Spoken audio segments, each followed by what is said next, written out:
Hello students, vector का आज 7th lecture है हम लोगों का। इस 7th लेक्चर में हम लोग डिस्कस करेंगे वेक्टर के डॉट प्रोडक्ट के बारे में, जिसमें हम लोग खास करके डिस्कस करना है definition of dot products, properties of dot products of rectangular components of two vectors. दो वेक्टर कंपोनेंट्स के फॉर्म में है तो डॉट प्रोडक्ट कैसे लेंगे ये डिस्कस करेंगे। प्रोजेक्शन ऑफ वेक्टर क्या है और डॉट प्रोडक्ट की मदद से किसी वेक्टर का किसी लाइन के अलोंग या फिर किसी वेक्टर के अलोंग प्रोजेक्शन कैसे पता करते हैं ये डिस्कस करना है। और डॉट प्रोडक्ट का इस्तेमाल दो वेक्टर के बीच के एंगल पता करने में कैसे करते हैं ये डिस्कस करेंगे। और साथ में एग्जाम्पल्स देखते जाएंगे कि डॉट प्रोडक्ट का इस्तेमाल करके किस तरह से सवाल पूछे जाते हैं और उसके मदद से हम लोग फिजिक्स में किस तरह के प्रॉब्लम सॉल्व कर पाएंगे। तो चलिए देखते हैं डॉट प्रोडक्ट क्या है। पहले डॉट प्रोडक्ट को हम लोग डिफाइन करते हैं। Dot product of two vectors A and B is defined as the product of their magnitudes and cosine of angle between them. दो वेक्टर अगर ए और बी है तो उसका डॉट प्रोडक्ट को डिफाइन करते हैं, या डॉट प्रोडक्ट किसे कहेंगे, दोनों के मैग्नीट्यूड का प्रोडक्ट और उनके बीच के एंगल के कोसाइन का प्रोडक्ट। इस प्रोडक्ट को हम लोग डॉट प्रोडक्ट कहते हैं। और इसे दिखाते कैसे हैं, it is represented by A dot B. यहां पे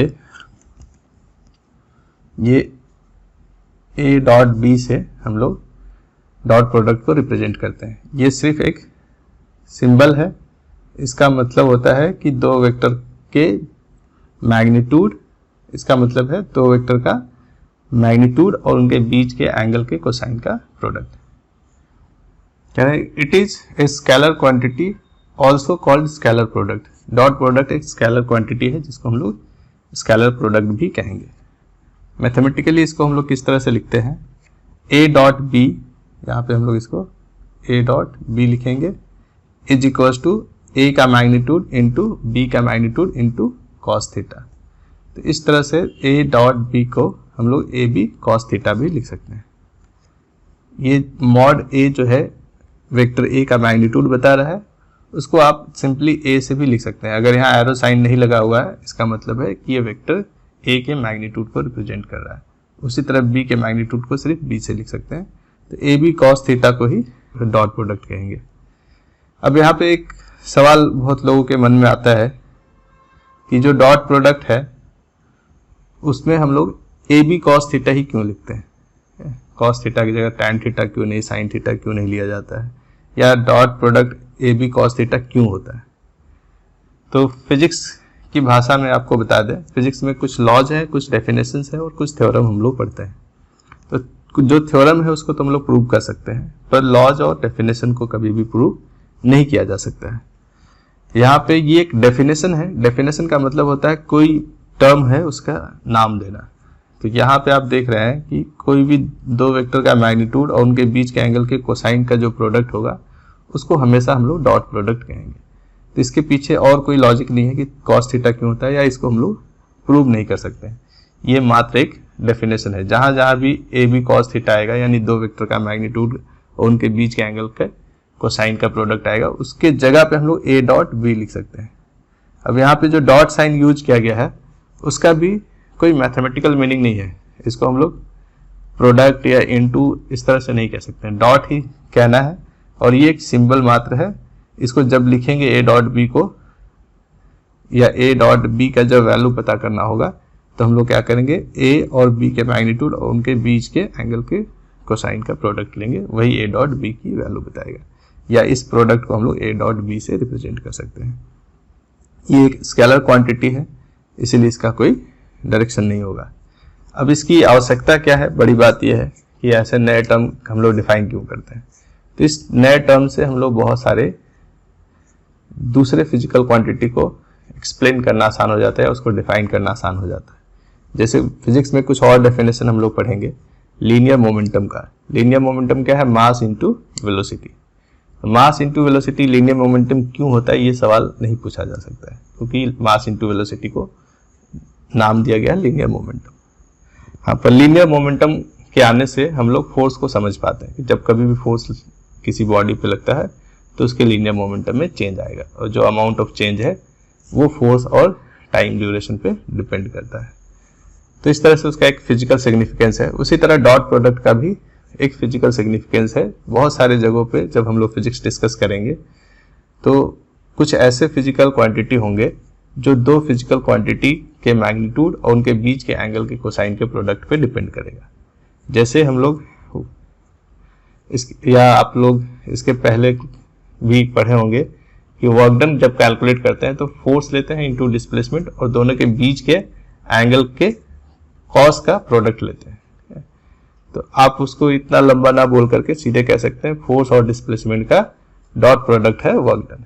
तो इस तरह से हम लोग कई फिजिकल क्वांटिटी को जब डिफाइन करना होता है जहां दो वेक्टर क्वांटिटी इन्वॉल्व है या आप कह सकते हैं दोनों का मैग्नीट्यूड और उनके बीच के एंगल के कोसाइन का प्रोडक्ट है जो किसी थर्ड फिजिकल क्वांटिटी को बता रहा है, तो हम लोग डॉट प्रोडक्ट की मदद लेंगे। ऐसे फिजिक्स में और कई जगहों पे आएगा, आपको मिलेगा। जैसे जब हम लोग पावर कैलकुलेट करते हैं तो फोर्स और वेलोसिटी का डॉट प्रोडक्ट ले लेते हैं। अब कुछ एग्जांपल्स देखते हैं। दो वेक्टर दिया हुआ हो उसका डॉट प्रोडक्ट पता करना हो तो कैसे करेंगे। जैसे यहाँ पे देख लीजिए, यहाँ पे दो वेक्टर है ए और बी, दोनों का मैग्नीट्यूड दिया है, एक है 5 यूनिट और दूसरा 4 यूनिट है। दोनों के बीच का एंगल 30 डिग्री है। तो यहाँ ए डॉट बी पता करना है। क्या पता करना है? ए डॉट बी, या आप कह सकते हैं ए और बी का डॉट प्रोडक्ट क्या होगा। तो डेफिनेशन से हम लोग सीधे चलते हैं अगर, तो A dot B is equal to A B cos theta लिखना है। और यहाँ ए का मैग्नीट्यूड दिया हुआ है 5, बी का मैग्नीट्यूड दिया हुआ है 4 और cos 30 डिग्री लिखेंगे। तो आपको यहां से 5 इंटू 4 इंटू cos 30 की वैल्यू कितना है? √3/2 ये मिल जाएगा। अब यहां आप 2 से 4 को कैंसिल भी कर सकते हैं तो मिलेगा ये 10√3। तो ये दोनों वेक्टर का डॉट प्रोडक्ट हम लोग यहाँ पे बता सकते हैं 10√3 आ रहा कैसे। नेक्स्ट एक एग्जाम्पल और देखते हैं। जैसे यहाँ दो वेक्टर है, एक 4 यूनिट का है, 3 यूनिट का है, दोनों के बीच का एंगल 120 डिग्री है। तो यहाँ भी डॉट प्रोडक्ट के लिए हम लोग क्या करेंगे, जब कभी भी ए डॉट बी पूछा जाएगा तो लिखना है ए बी कॉस थीटा। ए की वैल्यू कितना है? 4, बी है 3 इंटू कॉस 120।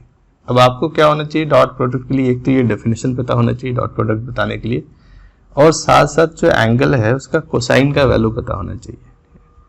अगर आपको इसमें प्रॉब्लम हो रही है तो ट्रिगोनोमेट्री का कोई भी बेसिक बुक उठाइए, उसमें सभी एंगल्स के लिए कॉस और साइन का वैल्यू बताया गया हो, जिसमें कुछ स्टैंडर्ड एंगल्स है जिसका वैल्यू आपको याद रखना है, जैसे 30, 45 degree, 60 degree, 90 degree, 120 degree, 150 degree, 270 degree, इन्हीं सब की वैल्यूज की जरूरत पड़ती है ज़्यादातर। तो उन सब का वैल्यू आपको याद रख लेना है।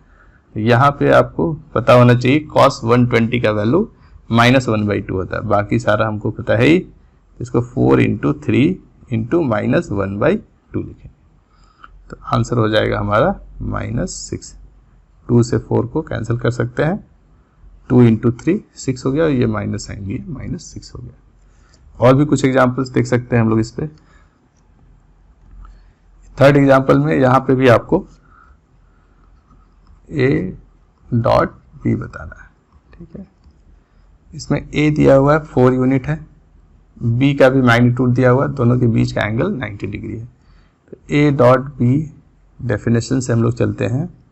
ए डॉट बी या ए और बी का डॉट प्रोडक्ट ए और बी का मैग्नीट्यूड इंटू कॉस थीटा, यहाँ कितना है? थीटा 90 डिग्री है।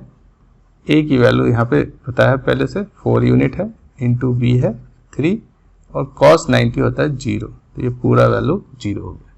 आपको इसमें याद क्या कर रखना है कि जब कभी भी दो वेक्टर 90 डिग्री पे है तो उसका डॉट प्रोडक्ट हमेशा 0 ही होगा। नेक्स्ट एक क्वेश्चन देखते हैं। दो वेक्टर लिया गया यहाँ पे ए और बी, दोनों पैरेलल है। तो दोनों जब पैरेलल है तो इसका डॉट प्रोडक्ट का फॉर्मूला वही होगा, ए डॉट बी लेना है। ए डॉट बी डेफिनेशन से वही होगा, क्या होना है? ए इंटू बी इंटू कॉस यहाँ थीटा कितना है 0 डिग्री, तो हम लोग इसको लिख सकते हैं ए के मैग्नीट्यूड को लिखेंगे 4 इंटू बी है 3 इंटू कॉस 0 होता है 1। तो दो वेक्टर जब पैरेलल है तो उसका मैग्नीट्यूड का प्रोडक्ट ही डॉट प्रोडक्ट के बराबर हो गया, या उसका 0 एंगल का जो कोसाइन है वो 1 हो जाता है। तो ये 4 इंटू 3 12 हो गया। तो इस तरह से हम लोग डॉट प्रोडक्ट बता सकते हैं आसानी से। प्रॉपर्टीज ऑफ डॉट प्रोडक्ट हम लोग देखते हैं क्या कहता है। एक हम लोग चेक करेंगे इस पे कम्यूटेटिव लॉ। कम्यूटेटिव लॉ में कह रहे हैं हम लोग it follows commutative law. Commutative law क्या है ये पहले हम लोग वेक्टर एडिशन में डिस्कस कर चुके हैं। कोई भी मैथमेटिकल ऑपरेशन में जब दो टर्म इस्तेमाल होता है और एक मैथमेटिकल ऑपरेशन का सिंबल इस्तेमाल होता है, जैसे प्लस और इनटू में हम लोग करते हैं 2 + 3, 5 × 2, इस तरह से दो टर्म को जब मल्टीप्लाई करना होता है या जोड़ना होता है तो दो टर्म के बीच एक मैथमेटिकल ऑपरेटर यूज होता है। अगर दोनों टर्म के पोजीशन को इंटरचेंज कर दिया जाए और वैल्यू में कोई फर्क नहीं पड़ता है, तब हम लोग कहते हैं कि वो मैथमेटिकल ऑपरेशन कम्यूटेटिव लॉ को फॉलो करता है। अब देखना है डॉट प्रोडक्ट कम्यूटेटिव लॉ को फॉलो करता है या नहीं। तो ये पहले से प्रूवन है कि डॉट प्रोडक्ट कम्यूटेटिव लॉ को फॉलो करता है। अगर डॉट प्रोडक्ट कम्यूटेटिव लॉ को फॉलो करता है तो हम लोग इसको लिख सकते हैं A dot B is equal to B dot A होगा, यानी A और B को इंटरचेंज कर दें तो डॉट प्रोडक्ट का जो रिजल्ट होगा उसमें कोई फर्क नहीं पड़ना है। इसमें A B दोनों का मैग्नीट्यूड और दोनों के बीच का एंगल थीटा ही होना है। A और B का बीच का एंगल लीजिए या B और A के बीच का एंगल लीजिए, दोनों एंगल क्या होगा बराबर होगा। हाँ, कई बार ऐसा हो सकता है कभी कभी मन में सवाल कि मान लीजिए कि दो वेक्टर है A और B, ठीक है, तो ये एंगल A से B की तरफ मेजर करें या B से A की तरफ मेजर करें, मैग्नीट्यूड दोनों केस में बराबर होगा, पर साइन अलग अलग हो सकता है। पर कॉस के केस में आपको ये जान के रखना है कि कॉस थीटा और कॉस माइनस थीटा दोनों का वैल्यू सेम होता है। तो अगर यहाँ थीटा की जगह माइनस थीटा भी रख देंगे तभी वैल्यू सेम होगा। इसीलिए हम लोग कह सकते हैं कि A डॉट B और B डॉट A दोनों बराबर होता है। अगर A डॉट B को B डॉट A लिख सकते हैं तो यहाँ पे हम लोग कहेंगे कि डॉट प्रोडक्ट कम्यूटेटिव लॉ को फॉलो करता है। दूसरा हम लोग इस पे टेस्ट करते हैं डिस्ट्रीब्यूटिव लॉ। डिस्ट्रीब्यूटिव लॉ क्या है, यहाँ दो मैथमेटिकल ऑपरेटर का इस्तेमाल करते हैं। एक डॉट प्रोडक्ट है ही साथ साथ प्लस का, तो यहाँ पे किसी दो को जोड़ लिया जाए और उसके साथ डॉट प्रोडक्ट ले, या दोनों का डॉट प्रोडक्ट लेकर के दोनों के प्रोडक्ट को जोड़ा जाए और रिजल्ट सेम आए तो हम लोग कहेंगे कि डिस्ट्रीब्यूटिव लॉ को फॉलो करता है। ये आप लोग मैथ्स में पहले कई बार देखे होंगे। जैसे यहाँ आपको 3 वेक्टर की जरूरत पड़ेगी या उससे ज्यादा की जरूरत पड़ेगी। मान लीजिए दिया हुआ A dot B plus C, ठीक है। अब अगर ये रिजल्ट बराबर हो जाए किसके, A डॉट B या B प्लस C को पहले जोड़ लीजिए, उसका डॉट प्रोडक्ट लीजिए A के साथ, या फिर A डॉट B कीजिए प्लस A डॉट C, ये दोनों रिजल्ट अगर बराबर है तो हम लोग कहेंगे कि ये डिस्ट्रीब्यूटिव लॉ को फॉलो करता है। तो ये पहले से प्रूव किया गया है और आप इसको चाहे तो अलग अलग एग्जाम्पल्स में चेक कर सकते हैं।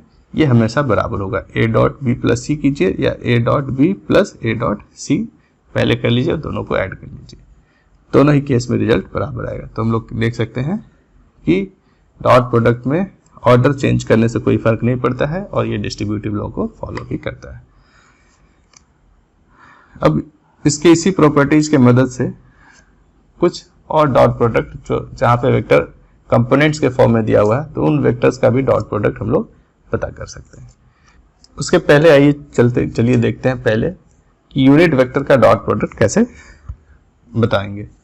आई जे के के बारे में हम लोग पहले डिस्कस कर चुके हैं। आई जे के क्या है, अगर आप इस तरह से x, y और z एक्सिस कंसीडर कर रहे हैं तो आई जे के जो है यूनिट वेक्टर है x, y और z एक्सिस के लॉन्ग। आई x के लॉन्ग जो यूनिट वेक्टर है उसको i से लिखते हैं, y एक्सिस के लॉन्ग जो यूनिट वेक्टर है, y के लॉन्ग जो यूनिट वेक्टर है उसको j से, और z एक्सिस के लॉन्ग जो यूनिट वेक्टर है उसको के से लिखेंगे। I dot J, J dot के या के डॉट आई कुछ इस तरह का करना हो तो हम लोग रिजल्ट कैसे लिखेंगे। मान लीजिए यूनिट वेक्टर आई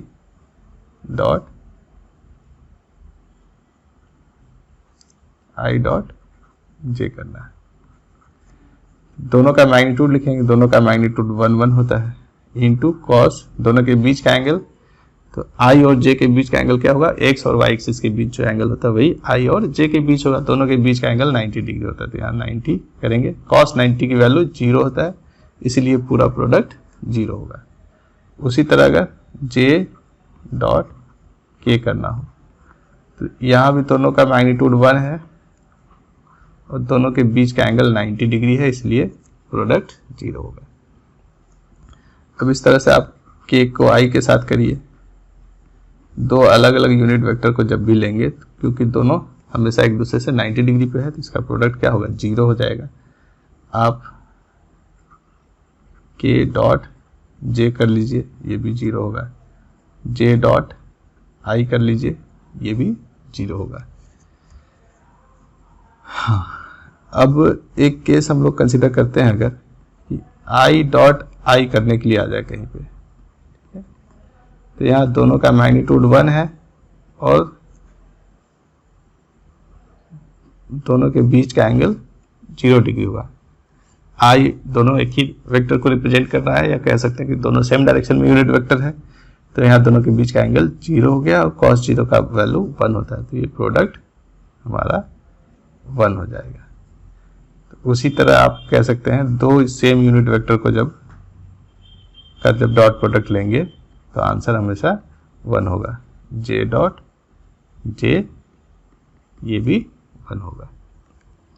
तो यूनिट वेक्टर का डॉट प्रोडक्ट कैसे पता करना है ये हम लोग देख लिए हैं। आइए अब हम लोग देखते हैं कि दो वेक्टर जब कंपोनेंट्स के फॉर्म में हो, खास करके जब वो रेक्टेंगुलर कंपोनेंट्स के फॉर्म में हो। रेक्टेंगुलर कंपोनेंट क्या है, एक्स वाई जेड कंपोनेंट अगर किसी वेक्टर का दिया हुआ है तो वो उसका रेक्टेंगुलर कंपोनेंट कहलाता है। तो रेक्टेंगुलर कंपोनेंट के फॉर्म में उसका डॉट प्रोडक्ट कैसे बताएंगे। मान लीजिए यहाँ ये दिया हुआ है a is equals to x1i plus y1j plus z1k। ये x1 y1 z1 जो है x y z कंपोनेंट्स है वेक्टर a का, और दूसरा वेक्टर इसी तरह से दिया हुआ है। ये यहाँ पे ये हम लोग एक जनरल वैल्यू ले रहे हैं।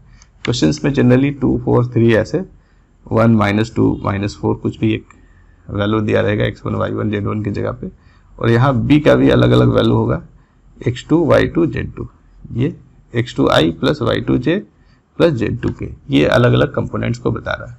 अब वेक्टर a डॉट b अगर करना हो तो यहाँ a का मैग्नीट्यूड और b का मैग्नीट्यूड पता हो और उनके बीच का एंगल, अगर ये नहीं पता तो डायरेक्ट हम लोग ये कंपोनेंट से भी काम चला सकते हैं।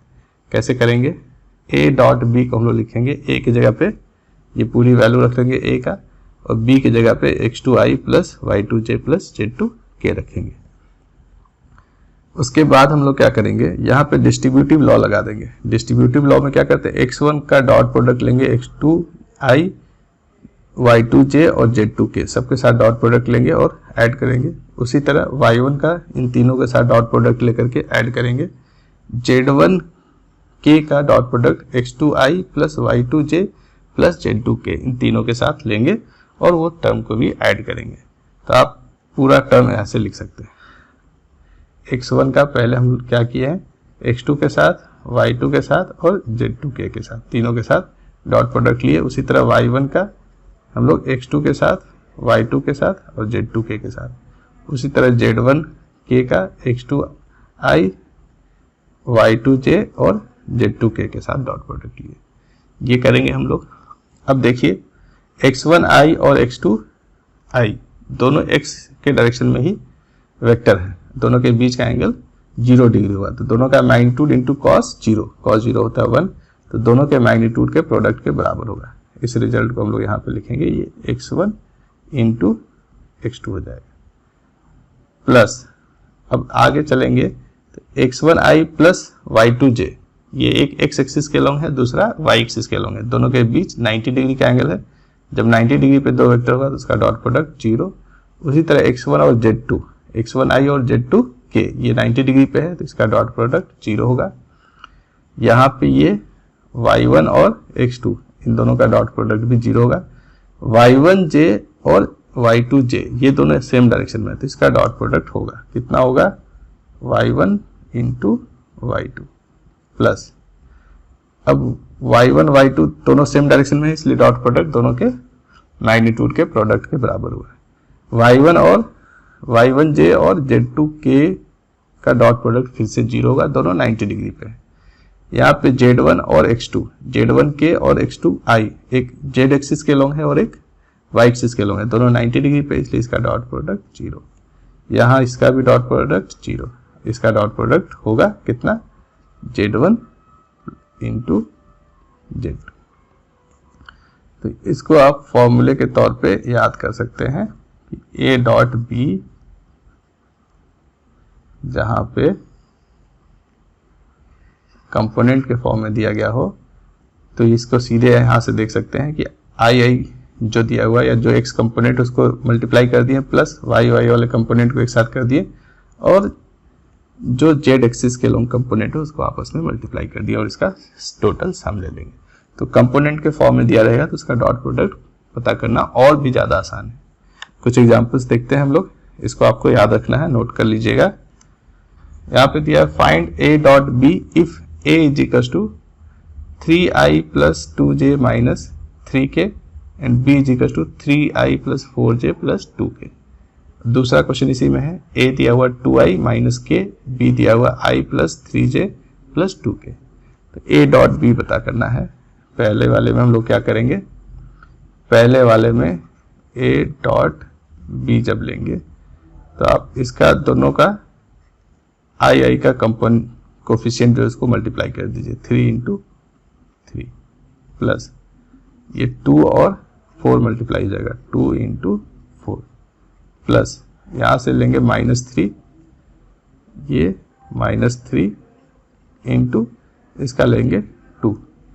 अब ये नेट रिजल्ट जो होगा वो 9 प्लस 8 प्लस यहाँ पे हो जाएगा 6, तो ये प्लस और माइनस, यहाँ पे आप इसको माइनस लिख सकते हैं, -6 अभी लिख दे रहे हैं।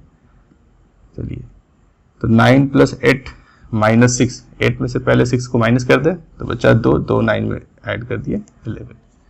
सेकेंड वाले केस में, सेकेंड वाले में अगर a डॉट b लिखना हो तो क्या करेंगे, a की वैल्यू यहाँ a में x कंपोनेंट जो है वो है 2 और b में x कंपोनेंट है 1 प्लस यहाँ j कंपोनेंट नहीं है उसको हम लोग 0 ले लेते हैं, इंटू यहाँ पे z कंपोनेंट है 3 प्लस यहाँ पे ये है -1 इंटू 2, यहाँ पे जो z कंपोनेंट है 2 है, इन दोनों का प्रोडक्ट कर लेते हैं, यहाँ पे आ गया 2, ये हो गया 0, ये -2, तो फाइनल आंसर क्या आ गया, ये तो 0 हो गया।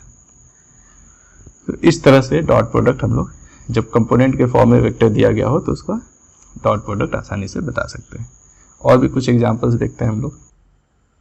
आगे देखते हैं प्रोजेक्शन ऑफ वेक्टर। पहले समझेंगे प्रोजेक्शन ऑफ वेक्टर क्या है, ठीक है।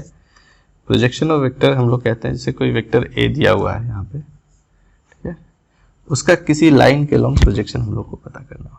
प्रोजेक्शन जनरली वेक्टर का इफेक्ट बताता है किसी लाइन पे। जैसे हम लोग वर्क डन जब कैलकुलेट करते हैं तो फोर्स का प्रोजेक्शन देखते हैं, जिस डायरेक्शन में डिस्प्लेसमेंट हो रहा है, तो प्रोजेक्शन ऑफ फोर्स जो है उसी से डिसाइड होता है कि वर्क डन क्या होगा। वैसे कई जगहों पे हम लोग को प्रोजेक्शन की जरूरत पड़ती है। जैसे ये वेक्टर ए है, इसका इधर एक कोई लाइन है, इसके अलोंग प्रोजेक्शन पता करना है, तो हम लोग क्या करेंगे कि वेक्टर ए के हेड से इस पे एक परपेंडिकुलर ड्रॉप करते हैं। यहाँ से यहाँ तक की जो दूरी है, यहाँ से यहाँ तक की जो दूरी है वो वेक्टर ए का प्रोजेक्शन कहलाएगा। प्रोजेक्शन को आप ऐसे कह सकते हैं कि ऊपर से अगर वर्टिकली लाइट आ रही है तो ये यहाँ पे कहाँ तक इसका प्रोजेक्शन बनेगा, कहाँ तक यहाँ पे कहाँ तक इसका शैडो बनेगा, ये इसके प्रोजेक्शन को बता सकता है। ऐसे भी हम लोग कह सकते हैं। अभी फिलहाल के लिए इस राइट एंगल ट्राइंगल में आइए, ये वेक्टर अगर दिया हुआ है यानी इसका मैग्नीट्यूड पता है और ये एंगल भी पता हो हम लोग को थीटा, तो वेक्टर ए का जो प्रोजेक्शन होगा इस लाइन पे वो ए कॉस थीटा के बराबर होगा। जनरली यहाँ पे जो लाइन दिया गया है उस लाइन के जगह पे कोई डायरेक्शन दिया होता है, या डायरेक्शन को हम लोग वेक्टर के टर्म में दिखा सकते हैं। तो एक वेक्टर का दूसरे वेक्टर के अलोंग प्रोजेक्शन पता करना होता है। जैसे यहाँ पे वेक्टर ए और बी लिया गया है, तो वेक्टर ए का बी के लॉन्ग प्रोजेक्शन या बी का ए के लॉन्ग प्रोजेक्शन पूछा जा सकता है। तो यहाँ पे क्या करेंगे, यहाँ पे वेक्टर ए से बी पे परपेंडिकुलर ड्रॉप कर रहे हैं, उसी तरह बी से ए पे परपेंडिकुलर ड्रॉप कर सकते हैं। अब यहाँ पे देखिए, ये एंगल अगर पता हो थीटा, तो यहाँ से यहाँ तक का जो डिस्टेंस है ये वेक्टर ए का बी पे प्रोजेक्शन कहलाएगा, जिसका मैग्नीट्यूड होगा, जिसका वैल्यू होगा ए कॉस थीटा। प्रोजेक्शन ऐसे स्केलर क्वांटिटी ही लेते हैं। तो बी का जो प्रोजेक्शन होगा वेक्टर ए के लॉन्ग, वो होगा बी कॉस थीटा के बराबर। अब हम लोग को समझना है कि ये प्रोजेक्शन तो हम लोग देख रहे हैं कि क्या होता है। अगर डॉट प्रोडक्ट की मदद से प्रोजेक्शन पता करना हो तब हम लोग कैसे पता करेंगे। डॉट प्रोडक्ट की मदद से देखिए, यहाँ पे वेक्टर ए और बी लिया गया है, ठीक है। अब इन दोनों का प्रोजेक्शन, ए का प्रोजेक्शन बी पे या बी का प्रोजेक्शन ए पे पता करना है, तो डॉट प्रोडक्ट की मदद कैसे ली जा सकती है। यहाँ पे आप ये जो डॉट प्रोडक्ट है उसको पहले समझते हैं। ए डॉट बी जो है वो हमें क्या बताता है, ये बताता है ए बी कॉस थीटा। जब बी कॉस थीटा, ये थीटा तो दोनों के बीच का एंगल है, यहाँ से यहाँ तक का ये जो लंबाई है ये बी कॉस थीटा कहलाएगा, यहाँ से यहाँ तक का लेंथ, ठीक है। और यही लेंथ जो है वो बी का प्रोजेक्शन भी कहला रहा है। तो ये बी कॉस थीटा जो है वो बी का प्रोजेक्शन कहलाएगा अलोंग वेक्टर ए। इसको ऐसे भी लिख सकते हैं हम लोग, ए वेक्टर ए का magnitude into projection of vector B along A, ये लिख सकते हैं। तो अगर हमको ये प्रोजेक्शन पता करना हो बी का अलोंग ए, यानी कि बी कॉस थीटा पता करना हो, तो हम लोग ऐसे लिख सकते हैं, इसको इधर भेज दीजिए, ये डिवीजन में चला जाएगा।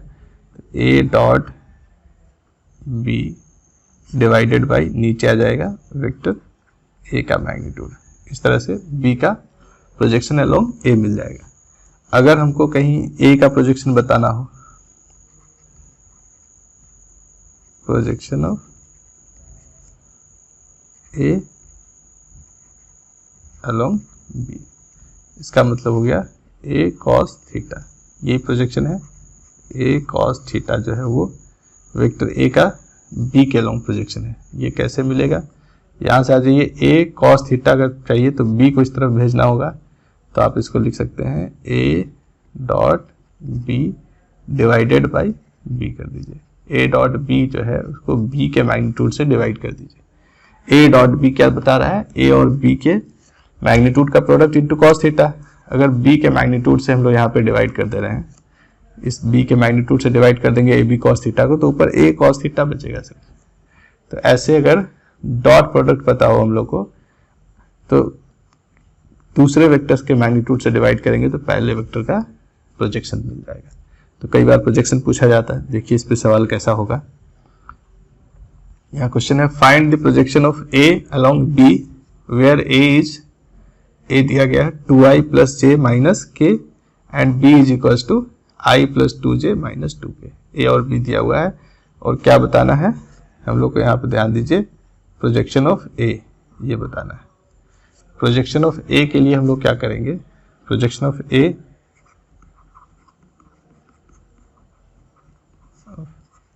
के लिए हमको क्या करना है, ए डॉट बी ऊपर लिखना है divided by magnitude of B, ये लिखेंगे। आइए यहाँ पे करते हैं एक एक करके सॉल्व। ए डॉट बी मतलब यहाँ ए का सारा कंपोनेंट्स पता है और बी का कंपोनेंट पता है, दोनों का डॉट प्रोडक्ट कैसे लेते हैं, दोनों के आई के कोफिशिएंट को मल्टीप्लाई करते हैं, यानी 1 इंटू 2, ये हो जाएगा 2 प्लस 2 इंटू 1, ये हो गया 2, और माइनस 2 इंटू माइनस 1, ये हो जाएगा प्लस 2, तो ये आ गया 6 ए डॉट बी का वैल्यू। ये हमको मिल गया ए डॉट बी की वैल्यू। और बी का मैग्नीट्यूड अगर पता करना हो तो क्या करेंगे, बी का मैग्नीट्यूड हो जाएगा अंडर रूट बी का एक्स को कंपोनेंट का मैग्नीट्यूड, यानी 1 का स्क्वायर प्लस 2 का स्क्वायर प्लस यहाँ -2 है ऊपर मैग्नीट्यूड लेते हैं हम लोग, तो यहाँ 2 ही लेंगे, 2 का स्क्वायर, ये आ जाता है अंडर रूट 1 + 4 + 4 यानी कि 9, और ये आ गया 3। अब हमको प्रोजेक्शन पता करना है। प्रोजेक्शन के लिए हम लोग क्या करेंगे, यहाँ पे आप लिख सकते हैं ए डॉट बी कितना मिल रहा है 6, और बी का मैग्नीट्यूड है 3, प्रोजेक्शन क्या मिला 2। तो इस तरह से आप देख सकते हैं कि प्रोजेक्शन हम लोग आसानी से बता सकते हैं।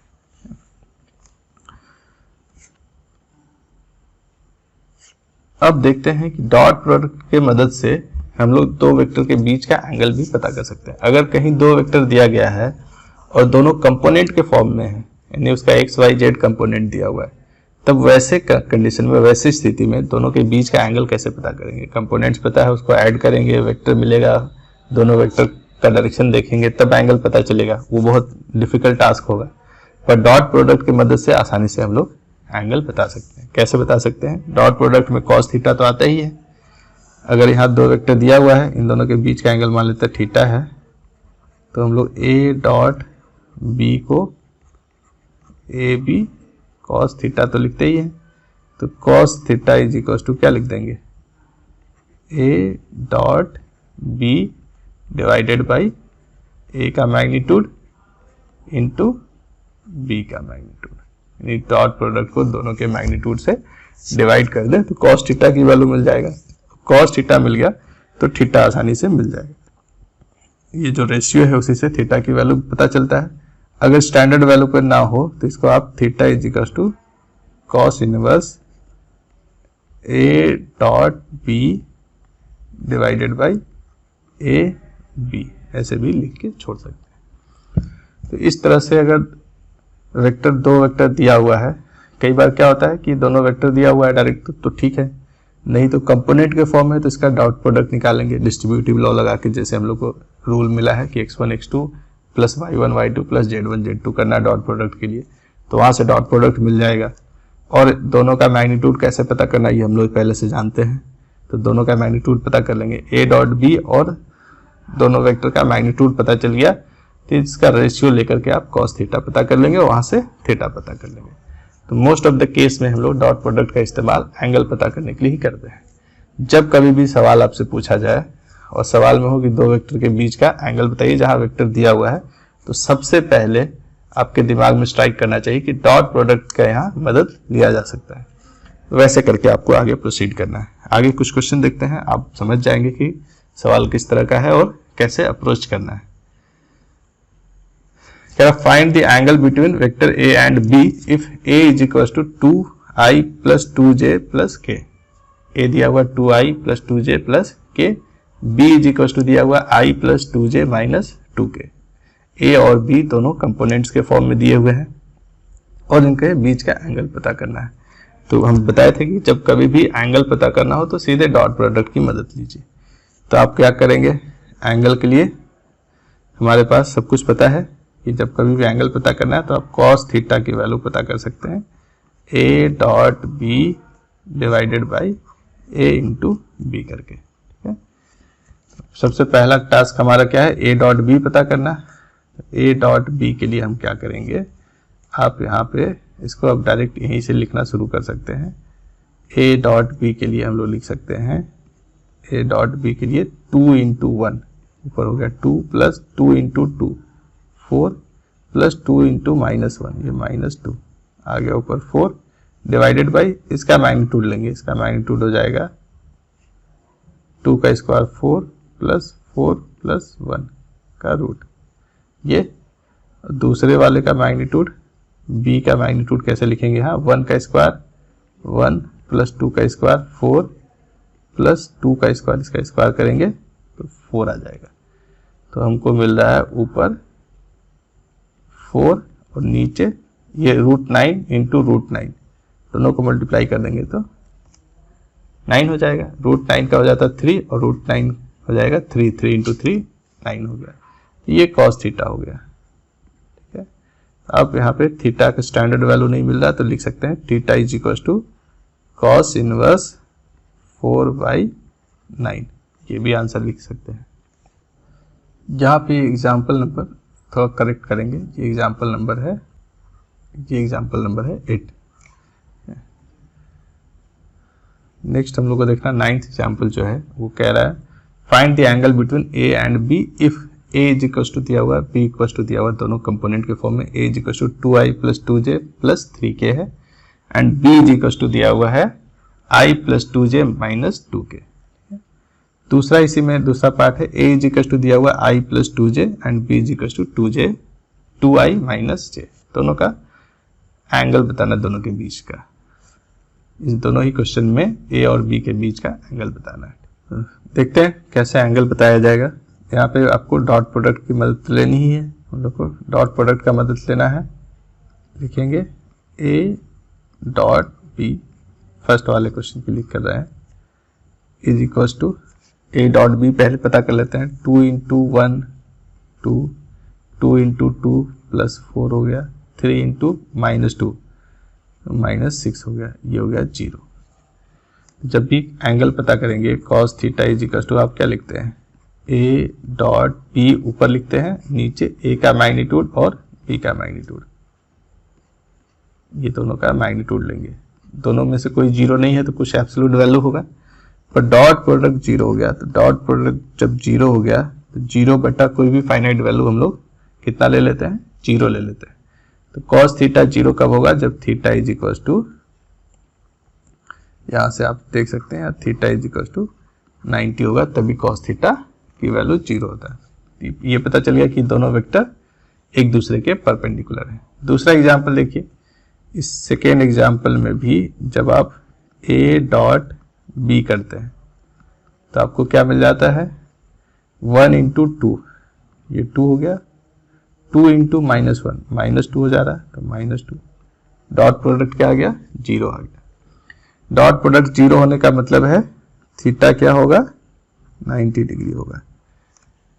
तो दो वेक्टर के बीच का एंगल पूछ रहा है, अगर डॉट प्रोडक्ट 0 आ गया तो डायरेक्ट आप लिख सकते हैं कि दोनों एक दूसरे के परपेंडिकुलर है।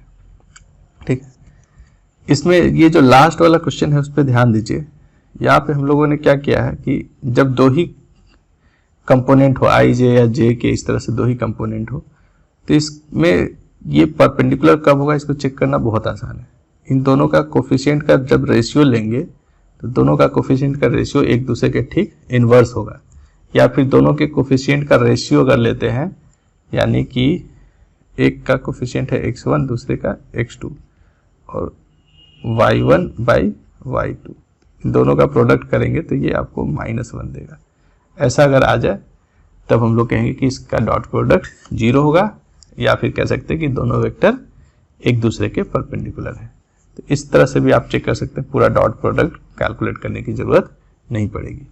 पर सबसे आसान है, डॉट प्रोडक्ट करना बहुत मुश्किल नहीं है। आप सीधे डॉट प्रोडक्ट पता कीजिए, उससे आपको तुरंत पता चल जाएगा कि वेक्टर एक दूसरे के परपेंडिकुलर है या नहीं।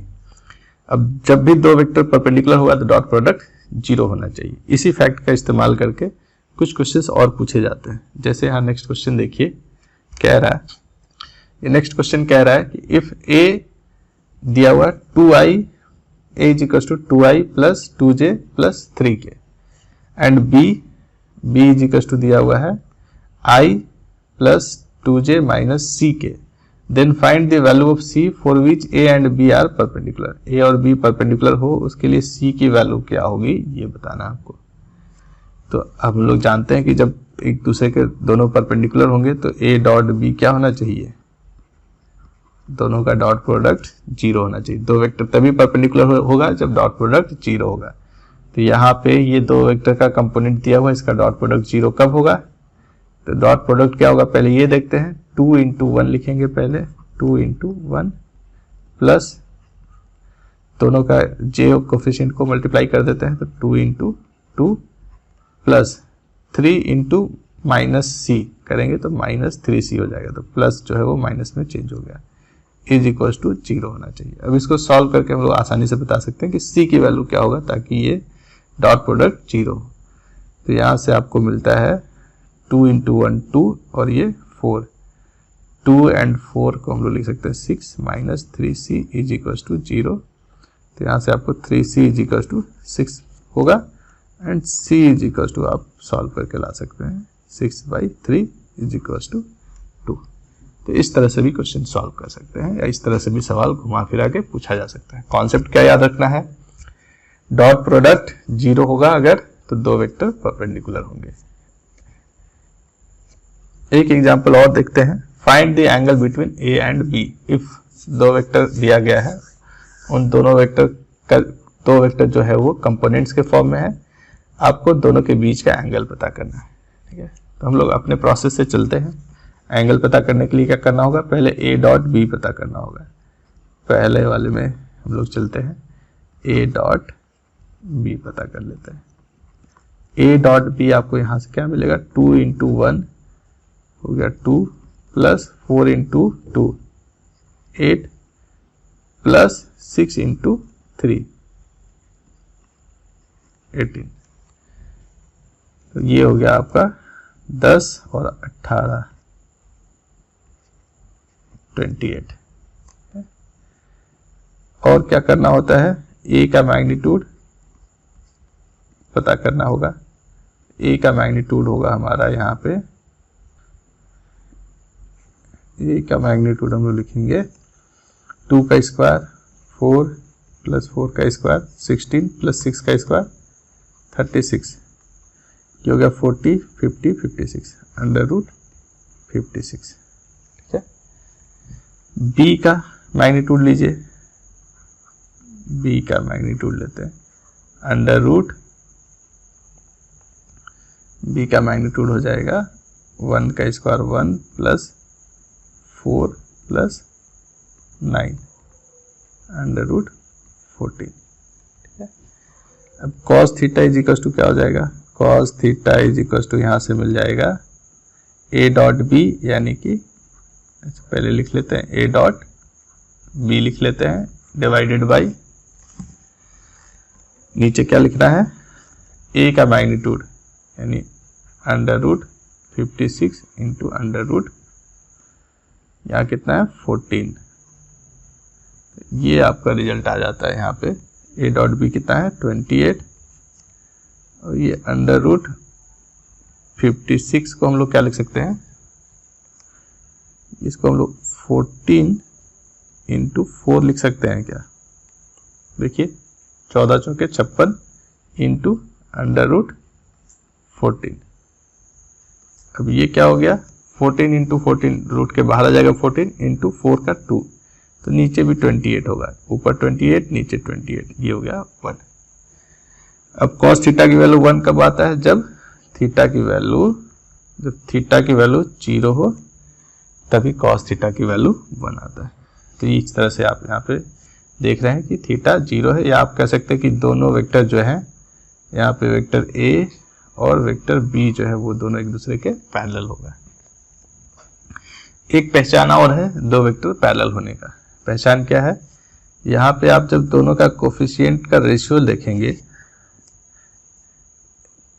एक्सिस के लोग जो कोफिशिएंट है x1 बाई x2, यानी कि 2 बाई 1, और 4 बाई 2 यानी y1 बाई y2, उसी तरह z1 बाई z2। ये जब आप देखेंगे तो ये रेशियो हमेशा बराबर होगा तीनों। यहाँ देखिए 2 बाई 1 है, ये 4 बाई 2 भी 2 बाई 1 होता है, 6 बाई 3 भी 2:1 होगा। तो ये सारे रेशियो बराबर है, इसलिए कह सकते हैं दोनों वेक्टर पैरेलल होगा। जब दोनों वेक्टर पैरेलल है पता चल गया तो इतना प्रोसेस करने की जरूरत नहीं है, तब आप सीधे कह सकते हैं दोनों के बीच का एंगल 0 डिग्री है। उसी तरह इसको चेक कीजिए, ये 2 बाई 3 आ रहा है 4 बाई 6, तो 4 बाई 6 जब आप करेंगे तो ये भी 2 बाई 3 हो जाएगा, तो ये 4 बाई 6 और 2 बाई 3 रेशियो बराबर है एक्स और वाई कंपोनेंट का। तो रेशियो अगर बराबर है तो दोनों वेक्टर क्या होंगे, पैरेलल होंगे। एंगल क्या होगा, सेकेंड केस में भी जो एंगल है वो 0 होगा। तो इस तरह से 0 एंगल पता करना बहुत आसान है, या जब दो वेक्टर परपेंडिकुलर है तो डॉट प्रोडक्ट 0 हो जाएगा।